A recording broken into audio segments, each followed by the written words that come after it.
Abram vossas Bíblias, querido. Eu quero compartilhar com vocês.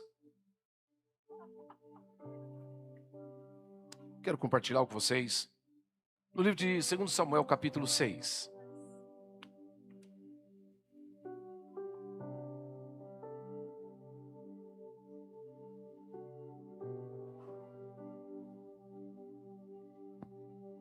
Segundo Samuel, capítulo 6.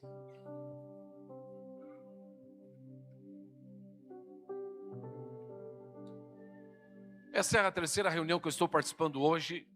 Tive o privilégio de hoje estar pregando na nossa igreja em Goiânia, uma manhã preciosíssima. Hoje à tarde nós tivemos uma reunião também às 5 horas. Essa então é a terceira reunião. E por incrível que pareça, é a terceira vez que eu vou falar a mesma coisa. Por falta de repertório, não.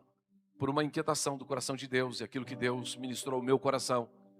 E eu compartilhei isso de manhã e confesso que eu tinha preparado uma outra palavra para hoje, porque nós estamos numa série de Josué. E há uma palavra que eu preparei durante a semana, mas quando eu voltava de Goiânia, Deus me inquietava para estar falando sobre esse tema, à vista de que hoje nós celebramos nacionalmente Dia dos Pais. Aos pais que aqui estão, mais uma vez, o meu parabéns. Que Deus os abençoe de uma forma especial.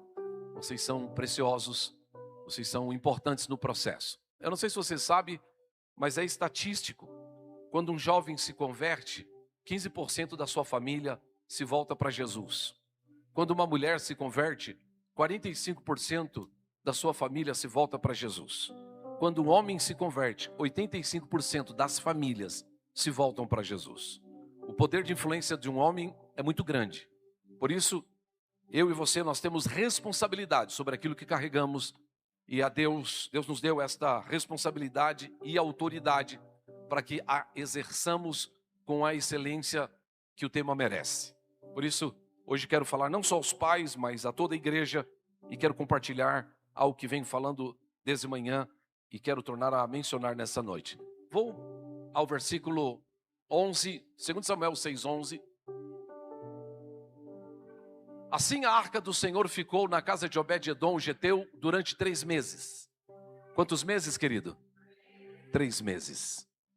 E o Senhor o abençoou e a toda a sua casa. Deus abençoa Obed-edom e toda a sua casa. Feche os seus olhos uma vez mais, por gentileza. Querido Deus, nós estamos diante da tua presença. A tua igreja, Senhor, se reúne nessa noite. E nós estamos famintos, queremos comer da tua palavra. Tua palavra é verdade que liberta, sara, cura, restaura. E nós precisamos que esta palavra, Senhor, esteja clara para nós. E queremos viver a evidência daquilo que o Senhor tem de forma prática para que o teu nome seja glorificado. Por isso, obrigado, Senhor, por este privilégio e por estarmos juntos num momento tão precioso e importante. Essa é uma noite específica, Senhor. Nós não vamos ter 2 noites iguais a esta. Essa é única. Por isso, Senhor, eu me rendo totalmente e me coloco plenamente à tua disposição, para que aquilo que o Senhor quer falar seja dito. Não, Senhor, simplesmente porque queremos ouvir, mas para aquilo que precisamos ouvir. O Senhor possa nos alcançar através da sua palavra. Me rendo, Senhor, e o teu nome seja glorificado. Em nome do teu Filho amado Jesus. Amém e amém. Amém, queridos. Muito bem. Preciso merecer toda a sua gentileza, vou ser o mais objetivo possível, dentro disso que quero compartilhar, como já disse, falei hoje durante o dia. Estamos num momento interessante, no livro de 2 Samuel, capítulo 6, verso 11, quando Davi assume o reino em Israel, e a primeira atitude que ele faz, a primeira atitude que ele toma, é o resgate da arca, é a busca da arca. É trazer de volta a arca para Israel e em Jerusalém. Quando ele menciona isso, Israel vibra, celebra, porque sabe a importância da arca. Todos nós sabemos, a arca, ela é uma caixa de madeira, feita de madeira de acácia, debaixo de uma direção e uma capacitação do Espírito para os artesãos que a fizeram. Esta arca tinha uma dimensão pequena, 1,10 m de comprimento, mas ela tinha uma tampa chamada de propiciatório, que era feito de ouro maciço, de maneira que havia 2 querubins talhados sobre esse propiciatório, e Deus falava entre os querubins, e a arca representava a presença do Senhor. Porém, o momento que nós estamos vivendo é um momento complexo de restauração de Israel. E voltando um pouco na história, nós vamos lembrar de algumas situações que mencionei mais cedo. A Bíblia fala da arca na casa, ou aonde estava Eli, na sua casa, ali debaixo do sacerdócio de Eli. E ele tinha a arca e cuidava desta arca, porque a arca representava, como diz, torna a dizer, a presença do Senhor, e todo Israel estava ali.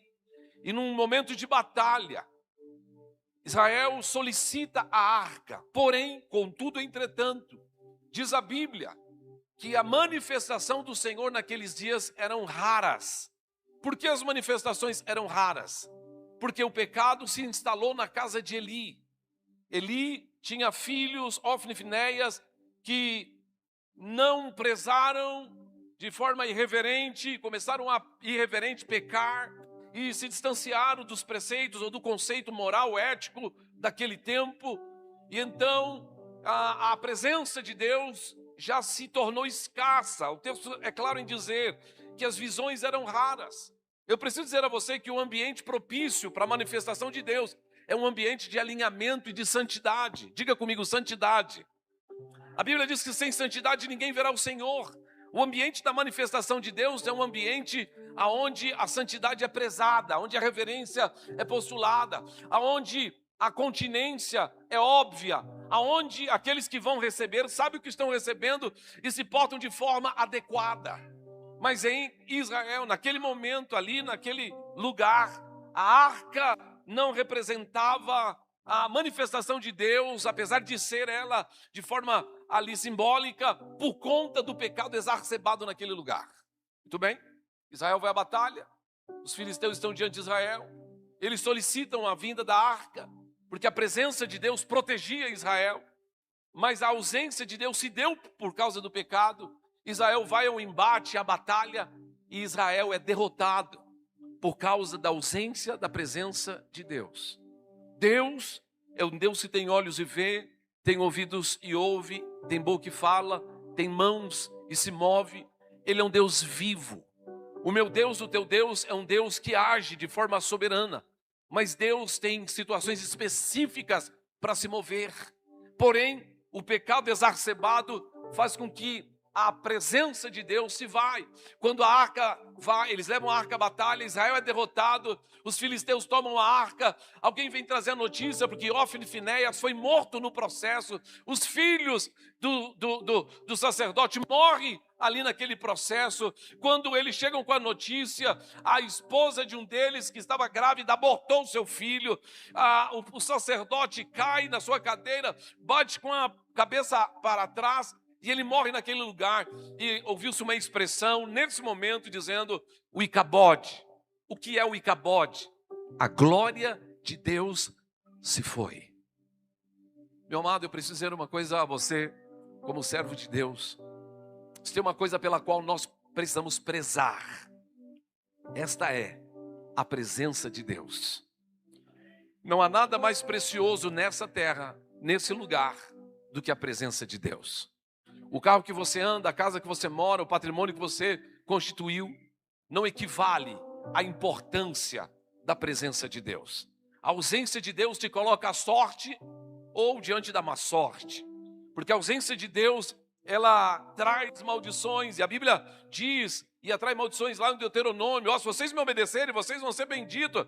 Mas se vocês não me obedecerem, vocês vão ser amaldiçoados. Com maldições sereis amaldiçoados. Então eu preciso dizer a vocês hoje, fundamentado em algo que eu estava pensando para esta noite, é que um gigante ou o inimigo está diante de você, não importa o tamanho, a sua vitória não depende do tamanho do inimigo que está diante de você. Vou repetir, a sua vitória não depende do tamanho do inimigo que está diante de você. A sua vitória depende da sua disposição em obedecer a Deus.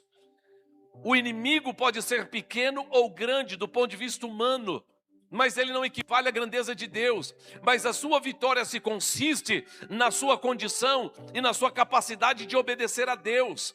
Quando o povo de Deus obedece, eles se tornam vencedores, mas quando eles desobedecem, eles são derrotados no processo. Quantos estão comigo? Diga amém.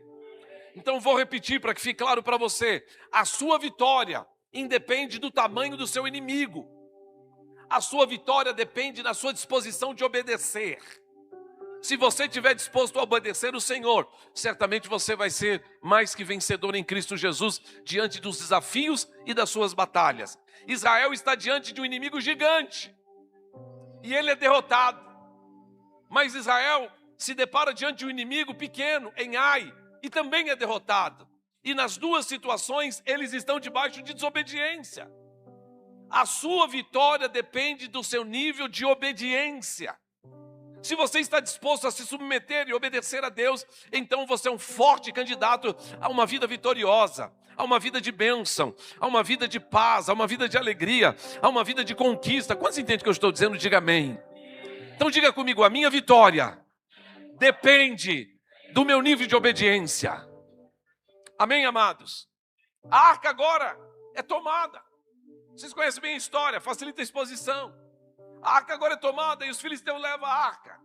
E no primeiro, abra para mim por favor, 1 Samuel capítulo 6 também. E aqui acontece uma coisa interessante, só para que vocês se referendem para a sua próxima devocional. Olha o que Deus está dizendo. A arca do Senhor esteve 7 meses na terra dos filisteus. Para onde que a arca foi? Para a terra dos filisteus. Primeiro, a arca está na casa de Eli. Agora está na terra dos filisteus, 7 meses. E o que acontece? Olha que coisa curiosa. E esses chamaram os sacerdotes, os adivinhos e perguntaram: o que faremos com a arca do Senhor? Diga-nos como devolvemos para o seu lugar. Os filisteus estão vivendo um momento complexo. Eles levaram a arca e colocaram dentro do templo de Dagon.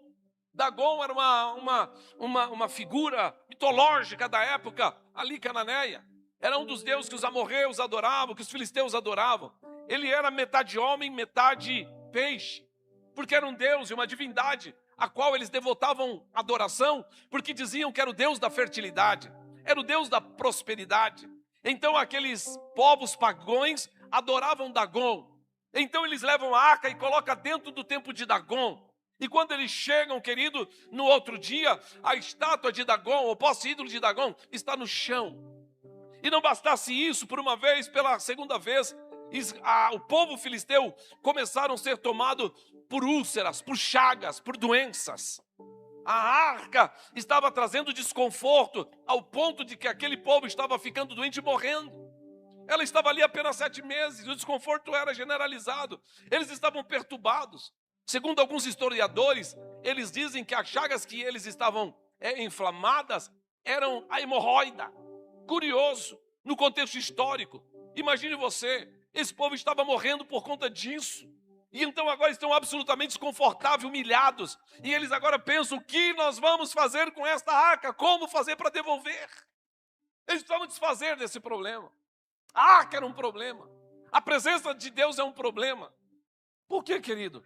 Porque aquele povo não tinha a mínima noção de reverência, de continência. Não tinha a mínima noção de quem Deus era. O que ele podia fazer e como podia fazer. Aquele povo era inimigo de Deus. E eles iam morrer todos se não se desfizessem da arca. Muito bem? Olhe para mim e entenda o que eu estou dizendo. Sucede que eles então tomaram 3 atitudes. Debaixo de orientação de algumas pessoas. E eles disseram: faça um carro novo. Coloque esta arca num carro. Faça 5 imagens da úlcera, ou da enfermidade, ou da hemorroida. Faça imagem 5 de ouro maciço, coloca na arca, no carro novo. E eles fizeram. Façam 5 ratos de ouro maciço e coloquem na arca, e fizeram. O carro novo, querido, para a divindade ou o contexto religioso daqueles dias, para aquele povo, o carro novo representava respeito. Eles tinham respeito à arca pelo medo que tinham, mas não tinha reverência. Então eles colocam a arca sobre este carro novo. Segunda coisa que eles fizeram, colocaram ali as úlceras, 5 ali sobre o carro. Aquilo falava de uma oferta pela culpa que eles cometeram. Então eles colocam ali pelas enfermidades que estavam sofrendo, para que Deus pudesse então perdoá-los. Segundo, terceiro, eles fazem ratos, que fala de animais. Era uma forma de devoção, de adoração à entidade. Eles faziam isso a outros deuses e agora estão fazendo por conta da arca. Colocam tudo sobre o carro e agora eles mandam a arca embora. A arca chega à casa de um homem chamado Abinadab. A arca chega à casa de um homem chamado Abinadab. Eu vou correr um pouco aqui na história, querido, só para vocês se localizarem, porque eu sei que vocês conhecem o texto. A arca chega na casa de um homem chamado Abinadab. Abinadab tinha 3 filhos. 2 deles, um chama Aio e o outro chama Uzá. Ele tinha 3 filhos. E a arca do Senhor fica na casa de Abinadab 20 anos. Quantos anos, querido? 20 anos na casa de Abinadab. Todos vocês já leram essa história. Eu quero te fazer uma pergunta. Quantas bênçãos eles receberam por causa dessa arca? Quantas, querido? Nem uma. A arca fica na casa de Abinadab, e você lê a Bíblia de trás para frente, você não encontra em nenhum lugar que Deus abençoou a casa de Abinadab. Pelo contrário, ele teve um prejuízo terrível. Quando nós olhamos a história de Abinadab, a arca na casa de Abinadab, nós nos lembramos que Saul está lá governando aqui sobre Israel, porque ele governa 40 anos. Saul não requer a arca fica lá. E sucede, querido, que não havia uma reverência e nem culto ao Senhor por causa disso. A arca está na casa de Abinadab ignorada. Ela está ali simplesmente por estar. Ela tinha um significado precioso, importante, mas ela está ali simplesmente por estar. E a Bíblia diz que então agora Davi assume o reino e ele vem buscar a arca na casa de Abinadab. E quando ele chega para buscar a arca da casa de Abinadab, olha que coisa interessante. Ele faz a mesma coisa que os deuses, ou que as orientações que tiveram dos deuses pagãos. Ele faz um carro novo, como eles fizeram. E ele coloca a arca sobre um carro novo. Esta não era a forma de conduzir a arca, querido. É curioso que Davi, um homem que tinha um coração voltado para as coisas do Senhor, ele não segue inicialmente o protocolo elementar. Deixa eu falar uma coisa para vocês, olhe para mim e digo com muito temor e tremor, como pastor de vocês. A arca ou a presença de Deus tem protocolos. Repito, a arca e a presença de Deus tem protocolos. A presença de Deus hoje nos nossos dias, apesar de nós estarmos na dispensação da graça, também tem protocolos. O mérito da questão é que às vezes não observando o cuidado da presença ou desse ambiente, da manifestação de Deus, nós nos tornamos e às vezes até banalizamos essa presença. Eu preciso que você entenda a importância de entender este aspecto, esse ponto. Davi coloca a arca sobre um carro. Era uma expressão de honra para outros deuses, não para Israel. Essa arca tinha que ser levada nas costas dos sacerdotes da tribo de Levi, da casa de Coate.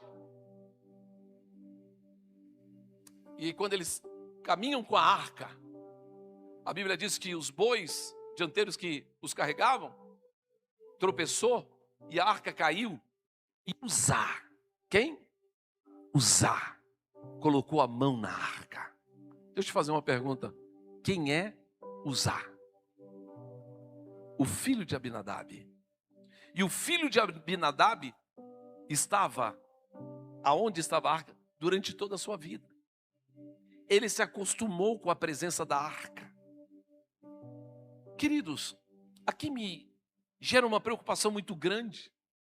Às vezes nós estamos em Deus e na igreja há tantos anos e nos acostumamos com os ambientes de culto, mas não nos sensibilizamos à presença de Deus. Você não pode se familiarizar com este ambiente apenas. Você precisa ter a devida continência, reverência, respeito, temor, que a presença de Deus, ela merece. Quantas pessoas que se acostumando com a presença de Deus, torna ela menos importante. E deixa eu te falar uma coisa, eu não sei se você sabe disso, mas você tem uma arca na sua casa. Você tem uma arca na sua casa. A minha preocupação é, o que é que você está fazendo com a presença de Deus na sua casa? O grande problema é que às vezes nos acostumamos aos ambientes de culto e então banalizamos a presença de Deus que está nesse templo, nesse culto, nessa comunidade, nesse ambiente de adoração, de celebração. É o mesmo Deus que está lá na sua casa. Não faz sentido você ser um adorador nesta casa e não ser na sua casa. A sua casa é o lugar da presença de Deus, porque Ele tabernaculizou em nós, a presença de Deus está em nós, Ele bateu a porta, abrimos o coração, Ele entrou, Ele mora em nós, Ele disse, eu estarei convosco todos os dias, até a consumação dos séculos. Quantos creem nisso? Diga glória a Deus, querido. O mérito da questão é que nós vamos nos acostumando com esses ambientes, e quando nos acostumamos com esses ambientes, a gente acha que a gente pode fazer o que quiser. I'm so sorry, nós não podemos fazer o que quiser. Existem protocolos, existem princípios, existem fundamentos, existem orientações, existem ajustamentos, existem fatos que são notórios, e nós não podemos criar um evangelho segundo Alá, meu querer.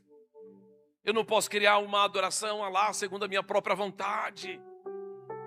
Eu preciso entender quem Ele é, quem eu sou, e nessa relação qual que é a minha posição. Quando eu olho para Deus indignado no Velho Testamento, lá no livro de Joel, lá no livro de Isaías, e por várias vezes, até Malaquias, quando ele diz, eu sou o Senhor, aonde que está a minha honra?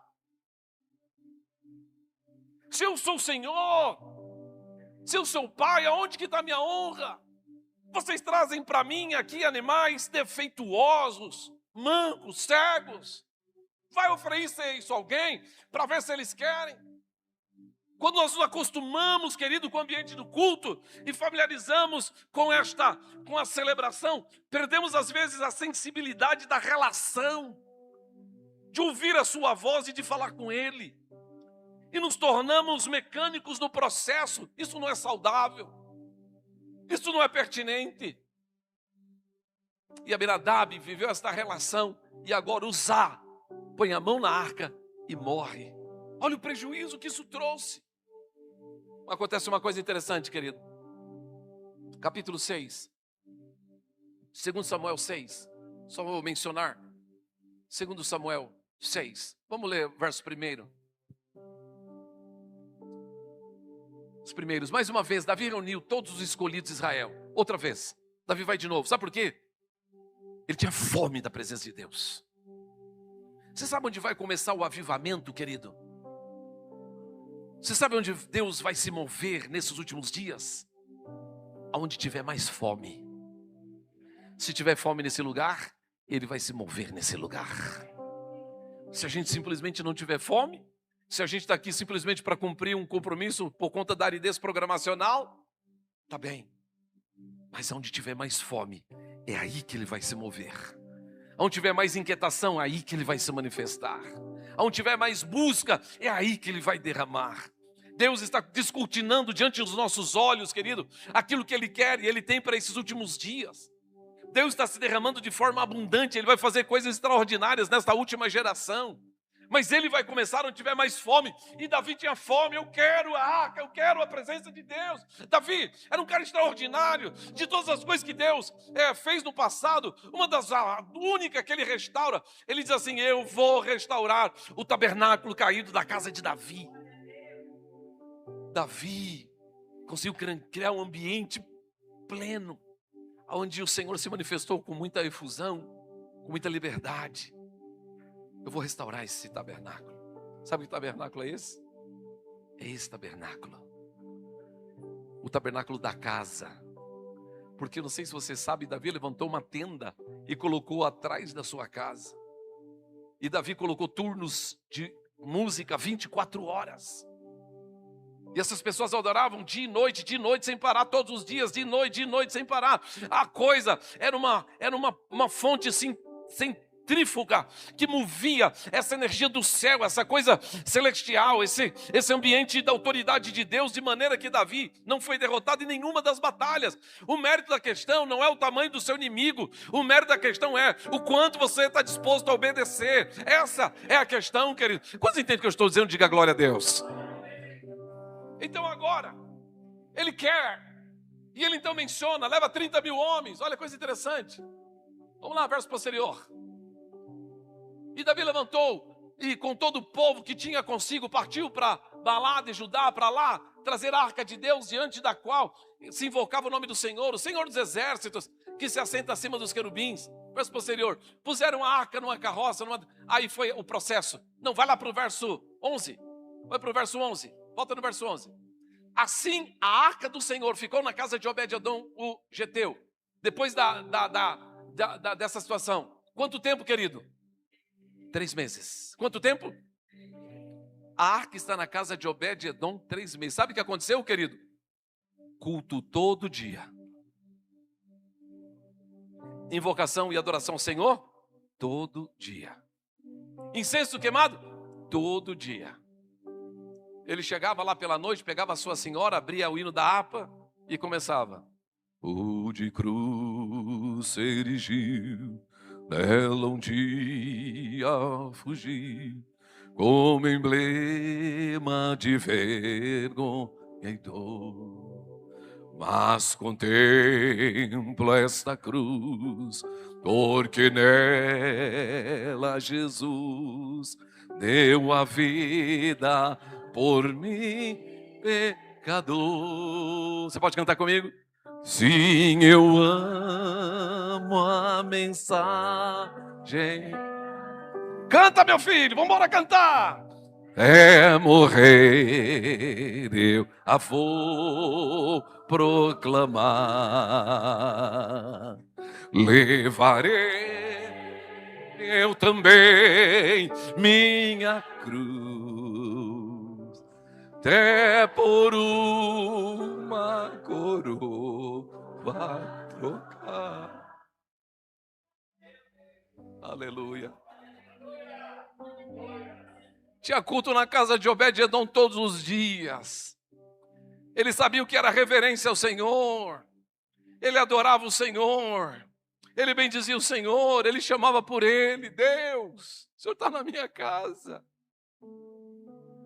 Queridos, às vezes nos tornamos tão acostumados com o ambiente de culto que nós perdemos a sensibilidade da presença de Deus.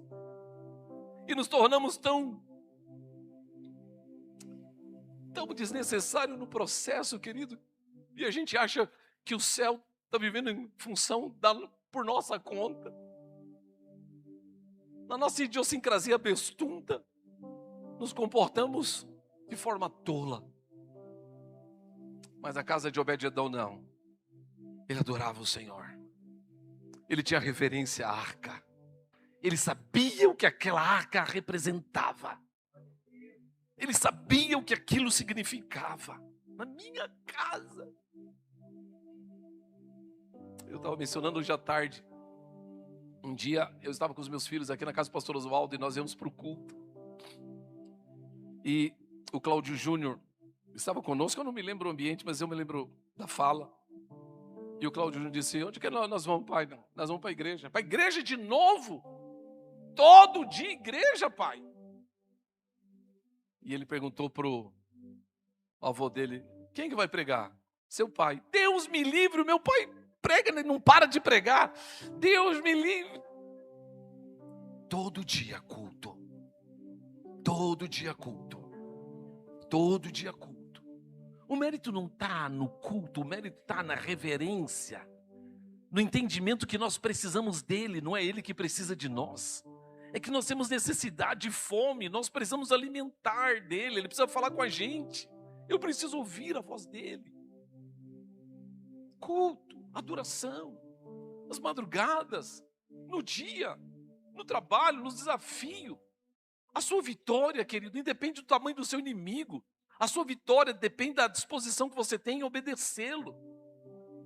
E a casa de Obed-edom foi abençoada. Olha o que está dizendo o texto. Durante 3 meses o Senhor abençoou toda a sua casa. E no verso posterior, ele vai referir isso de novo, dizendo que ele abençoou em tudo, a casa dele. Aí eu te pergunto, em que Deus abençoou Obed-edom? Primeiro, a presença de Deus o abençoou espiritualmente. E quando você não está sujeito à obra de Deus, você está sujeito à obra do diabo, querido. A presença de Deus, ela nos traz segurança. A bênção de Deus, ela nos favorece. E eu podia enumerar uma série de questões. Segunda coisa que Deus abençoou a casa de Obed-edom, eles prosperaram. Deus abençoou eles materialmente, ele morava na roça, lá num cantinho. Mas quando Davi chegou para buscar a arca, ele falou, ei Davi, pode levar a arca, mas eu vou junto. Eu não vou me apartar dessa arca. Onde ela for, eu vou também. Sabe o que ele descobriu? Que a presença de Deus faz toda a diferença. Onde essa arca for, Davi, eu vou também. E outra coisa, eu vou e os meus filhos vão. Toda sua casa foi abençoada. Sabe onde ele foi morar, querido? Do lado do palácio de Davi. Ele se tornou o porteiro aonde a arca estava. Toda a sua família foi para Jerusalém. O Senhor o abençoou.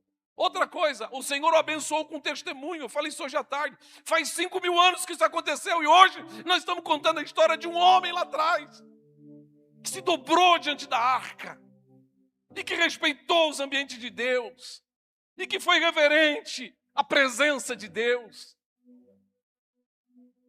E o Senhor o abençoou. Eu preciso terminar, mas antes de terminar, eu preciso fazer aqui uma exposição. Nós vamos ver a arca em 3 casas diferentes. Nós vamos ver a arca na casa de Eli. Nós vamos ver a arca na casa de Abinadab. E nós vamos ver a arca na casa de Obed-edom. A arca na casa de Eli. A arca na casa de Eli não protegeu a tragédia. Porque a sua vitória não depende do tamanho do seu inimigo, mas depende da disposição que você tem em obedecer. Quando os filhos de Eli pecou, Ofni e Finéias pecaram, Eli não repreende os seus filhos. Não há um posicionamento diante do pecado. Hoje, eu preciso aproveitar a oportunidade de falar aos pais. E falo com todo temor, respeito que tenho por vocês, porque o grande desejo do meu coração é que vocês sejam bem-sucedidos. À luz daquilo que diz Salmo 128, feliz o homem que teme ao Senhor e anda nos seus caminhos, feliz será. Ele vai ser bem-sucedido, tendo a sua esposa sentada à rosa da sua mesa. Ela será como árvore frutífera. Há uma bênção ali, verá os filhos, a longevidade é uma bênção. O mérito da questão, querido, é que diante do pecado, eu e você, homem de Deus, somos sacerdotes e temos responsabilidade na casa. Nós não podemos nos calar diante do pecado dos nossos filhos. E eu venho como trombeta de Deus hoje para dizer para você, para resgatar a sua casa, que nós não podemos nos familiarizar com os ambientes de pecado. O pecado é para ser contestado. O pecado é para ser confrontado e o pecado é para ser deixado. Então eu e você como pai, nós temos a responsabilidade de confrontar o pecado na vida dos nossos filhos. Você convive com ele todos os dias. Vocês sabem onde eles estão pecando, se estão pecando. E se estão pecando, chame, ame eles. Como? Disciplinando-os. Com vara? Não, às vezes ele não tem idade mais para isso. Mas repreenda-os no Senhor, na sua palavra. Traga-o para a presença de Deus. Fala, ministra, prega, se posicione. Tenha uma postura. Quando eu olho a arca na casa de Eli, a Bíblia diz que o pecado tomou, as visões eram raras, a coisa estava feia por causa da negligência desse homem. Confronta, tira, separa, trata. Ame o seu filho. Eu vou contar um testemunho que eu suponho que já devo ter contado há algum tempo atrás. Meu filho Cláudio Júnior, eu amo ele de paixão, almoçamos junto hoje. Quando ele fez 18 anos, na igreja. Um indivíduo se converteu na igreja, estava ali pela igreja, começou a levar ele sábado à noite numas baladas. Amigo de igreja, crente ali, começaram a sair nas baladas. E quando ele saía com esse amigo, e ele tinha 18 anos, eu não posso dizer para ele, você não vai sair, eu posso dizer qual que é o propósito de Deus para a vida dele. E ele saía, e quando ele voltava, eu estava esperando ele sentado. E eu olhava para ele e dizia assim, você sabe que eu amo você? Ele falou, sei, pai. Você sabe que esse não é o plano de Deus para a sua vida? Ele dizia, eu sei, pai. Vem cá, vamos orar. E eu o abraçava e nós orávamos. Uma noite, 2 noites, 3 noites, 4 noites. Meu filho, você sabe que eu amo você? Sei, pai. Você sabe que esse não é o propósito de Deus para a sua vida. Eu não sei o que você fez, onde você foi, mas eu suponho que esse não é o propósito de Deus para a sua vida. Vamos orar? Vamos. Abraçava e orava. Um dia ele chegou às 6 horas da manhã e ele estava bêbado. E quando ele chegou, eu estava esperando ele. Eu disse, você sabe que eu amo você.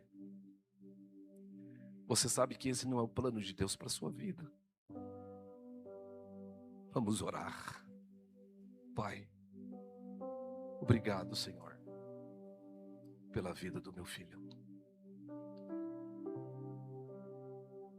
Sábado vindouro, ele não saiu. No outro ele não saiu. Ele não saiu mais sábado à noite. Passados uns dias, um amigo chegou e disse, esse amigo disse, pastor, eu preciso falar um negócio para você. Eu disse, o que é?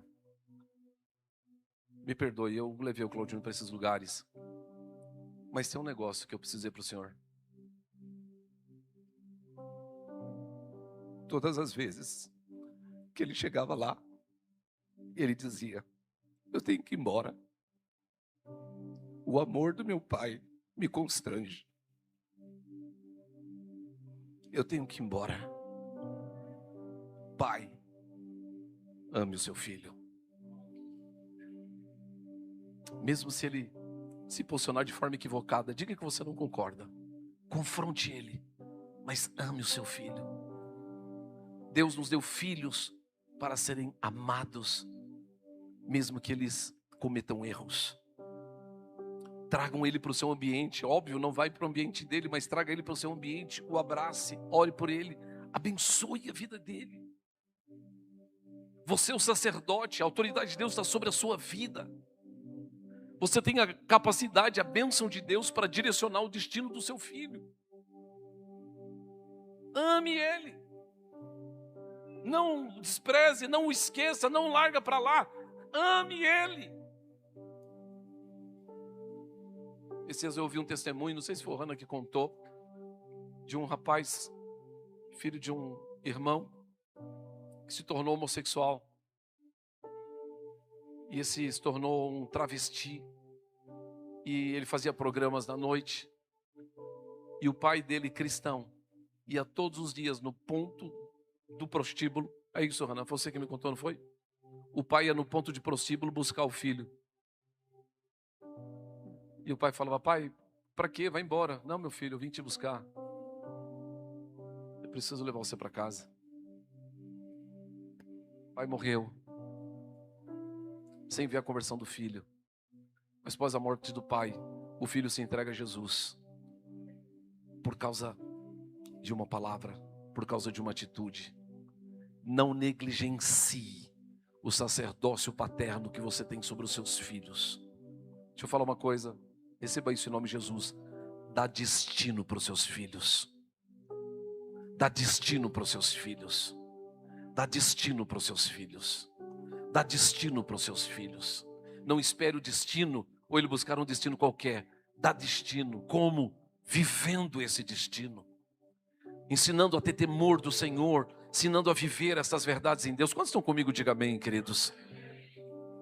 Eli perde os filhos. A arca vai para a casa de Abinadab e ela é ignorada. Deixa eu te falar uma coisa. tem uma arca lá na sua casa que você não pode ignorar. Amanhã, querido, você tem que fazer um culto na sua casa. O culto é racional. Não é uma liturgia de culto como nós temos aqui. É na racionalidade do Espírito. Romanos capítulo 12 diz: não vos conformeis com esse século, antes vos transformais, apresentando os vossos corpos em sacrifício vivo, santo e agradável, que é o vosso culto racional. Parta para essa dinâmica, leva os seus filhos, a sua casa, a sua própria vida, a esse ambiente de reverência e de relação com o santo, não com o profano, e viva essa santidade plena do Senhor. Não banalize essa presença, porque talvez a arca vá para a sua casa e não aconteça nada, 20 anos, se você não reconhecer e não se posicionar. Não basta você estar nessa igreja no domingo à noite, se você não entender a importância dessa arca na sua casa, se você não entender a importância da arca nos seus ambientes íntimos, pessoais. Estão comigo ainda, querido? Termino dizendo, mas a arca foi para a casa de Abinadab. Ele se apaixonou pela presença. Ele entendeu o significado disso. E a presença de Deus na casa dele trouxe a bênção do Senhor. Eu preciso terminar com uma palavra profética. Eu e a minha casa serviremos ao Senhor. Não importa o tamanho do inimigo. O que faz a diferença é a sua disposição em obedecer. Termino. Repita comigo. Não importa. Elias, repite comigo. Não importa o tamanho do inimigo. O que importa é a minha disposição em obedecer ao Senhor. Eu tenho uma notícia boa para você. A mesma arca, a mesma presença daquele dia, está lá na sua casa. Pelo amor de Deus, não ignore isso. A mesma presença. Porque ele diz: achegai-vos a mim, e eu me achegarei a vós.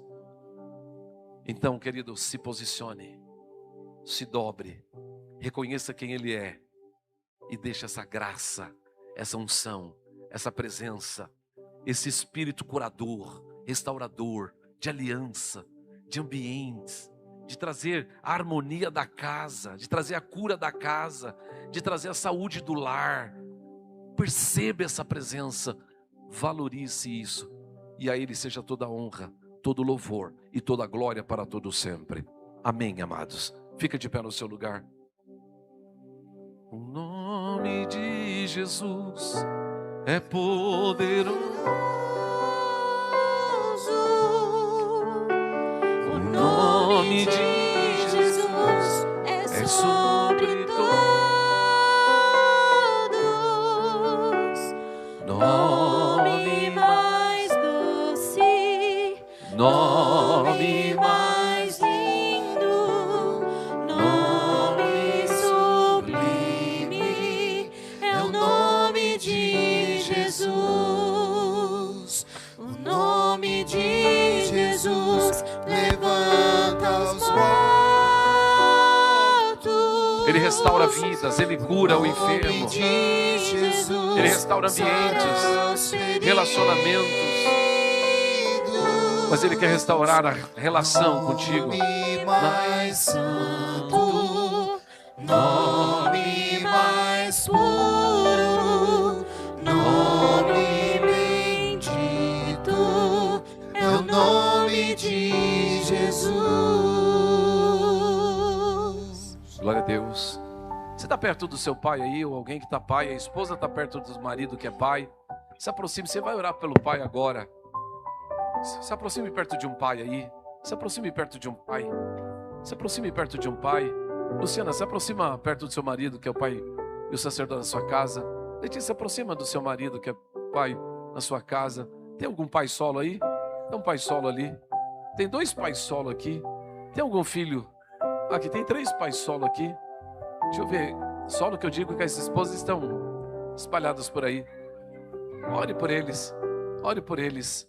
Ore por eles. Deixa eu ver. Tem alguém só? Tem algum pai só? Tem um aqui.